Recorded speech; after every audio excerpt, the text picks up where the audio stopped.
रवि रंजन नाम है मेरा। मैं अभी जीसी में इसी कर रहा हूँ। मतलब मैं थोड़ा डिस्ट्रैक्ट हो गया था पढ़ाई की वजह से, पढ़ाई से थोड़ा वो गेम में चला गया था, फिर फ्रेंड के साथ मस्ती मस्ती में, इसके लिए थोड़ा डिस्ट्रैक्ट हो गया था। फिर सर से मैंने बात किया कि सर मेरा ऐसे मार्क्स आ रहे हैं, तो सर ने थोड़ा गाइडेंस दिया और बताया कि तू स्टेप बाय स्टेप ऐसे आंसर लिख। इसकी वजह से मेरा थोड़ा मार्क्स में इम्प्रूवमेंट हुआ धीरे धीरे। 11th में मैंने स्कोर किया 65, पर मेरे को और भी इम्प्रूवमेंट करना था मेरे। मैं सर से और भी क्वेश्चन पूछता रहता था, जहाँ भी डाउट होता था सर से क्वेश्चन पूछता रहता था। सर और अच्छे से उसको एक्सप्लेन करते थे। अगर मेरे को उसका बेसिक भी नहीं आ रहा था, सर उसको भी बेसिक में एक्सप्लेन करते थे पूरा डिटेल में जाके, तो मेरे को एकदम अच्छे से कॉन्सेप्चुअली क्लियर हो जाता था। तो मैं उस क्वेश्चन को और अच्छे से सॉल्व कर पाता था। उस वजह से मेरा बेसिक बनता गया, उसकी वजह से मैं और अच्छा स्कोर कर पाया।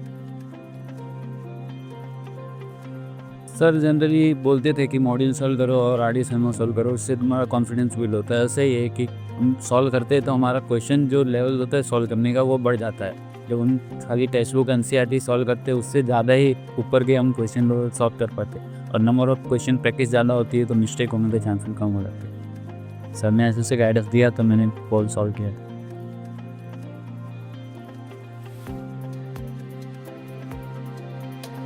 मैं इसलिए रिकमेंड करना चाहूँगा एक्सेल इंस्टीट्यूट, क्योंकि एक्सेल इंस्टीट्यूट में जो टीचर्स है वो फ्रेंडली है, और जो भी क्वेश्चन और कॉन्सेप्ट नहीं समझ में आता वो एकदम डिटेल में अच्छी तरह से समझाते हैं। तो उससे हमारा बेसिक भी क्लियर होता है, और कॉम्पिटिटिव एग्जाम में अगर कुछ क्वेश्चन पूछ भी लेते हैं उसमें से, तो इजीली हम उसको अटैम्प्ट कर सकते हो और आंसर कर सकते हैं। नहीं, ऐसा तो नहीं हुआ, लेकिन एक बार टेस्ट में कम मार्क्स आए थे एक्सेल इंस्टीट्यूट में, तो ऐसा लगा था कि वो मैं टेस्ट में मार्क्स नहीं आ रहे तो पढ़ के क्या फ़ायदा। इस सर से मैंने बात किया तो सर बोले कि तू इधर उधर मिस्टेक हो रही है धीरे, तो उसको तू सॉल्व कर। तो इसको भी मैंने कम बैक किया। रेगुलर क्लासेस अटेंड करना बहुत इंपॉर्टेंट, क्योंकि अगर मैं एक दिन भी अगर कोई मेडिकल इशू या कुछ भी इशू से अगर नहीं आता था एक्सेल इंस्टीट्यूट, तो मेरे को लगता था कि मेरा कुछ कॉन्सेप्ट तो छूट गया है। वो कॉन्सेप्ट से मेरा पिछला रिलेशन जो होता था कॉन्सेप्ट, वो मेरे को थोड़ा डिफ़िकल्ट लगता था बाद में समझना, तो मैं वो भी सर से पूछ के कर लेता था। सर भी कर रहे थे। इसके लिए रेगुलर क्लासेस अटेंड करना भी इम्पोर्टेंट है।